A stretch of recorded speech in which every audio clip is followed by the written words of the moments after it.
जय Jhulelal. Contestant 206 मां कविता श्याम अंबवाणी गुड़गांव में रहंदी आहियां। गीत भॼण ॻाइण मुंहिंजो पैशन, मां हिकु मैशअप थी ॿुधायां।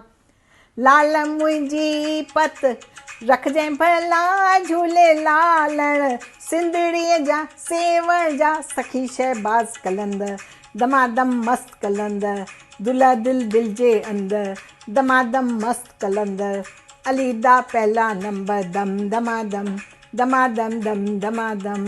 मूंखे सिंध पंहिंजे नाज़ आ हो जमालो, सूफ़िन संतन जी आ सिंधड़ी हो जमालो, लाल साईंअ जी आ सिंधड़ी हो जमालो, हो जमालो, हो जमालो। जिए मुंहिंजी सिंध मां त घोरियां पंहिंजी जिंद पंहिंजे अबाणे वतन तां। वाह वाह सिंधी वाह वाह, वाह वाह सिंधी भेनर। हिकु सोन जो रुपयो अल्लाह री अल्लाह, हिकु चांदीअ जो रुपयो अल्लाह री अल्लाह। असांजी प्यारी सिंधड़ी अल्लाह री अल्लाह, असांजी प्यारी मिठड़ी ॿोली अल्लाह री अल्लाह, अल्लाह री अल्लाह, भला री भला।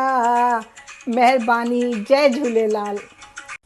सवाल जे लाइ महिरबानी। पहिरें सवाल लाइ ज़रूरु इहो चवंदसि त हिकिड़ो वक़्तु हो ईअं लॻंदो हो त सिंधियत लुप्त थी थींदी वञे, पर हाणे सिंधी समाज में जागरूकता वधी आहे।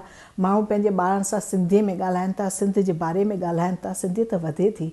पर इनखे अॻियां वाधारो ॾियण जे लाइ असांखे खपे त शाह सचल सामीअ जी वाणीअ खे, सिंधी फोक संगीत खे नए रूप में पिरोए करे पंहिंजे ॿारनि जे अॻियां आणियूं। लाल साईं, कंवर साईं, सूफ़ी संतनि जी, महात्माउनि जी जीवनी खे मूवीज़ जे रूप में ॾेखारियूं, अनीला सुंदर वांगुरु नाटक पेश कयूं त ज़रूरु सिंधियत वधंदी।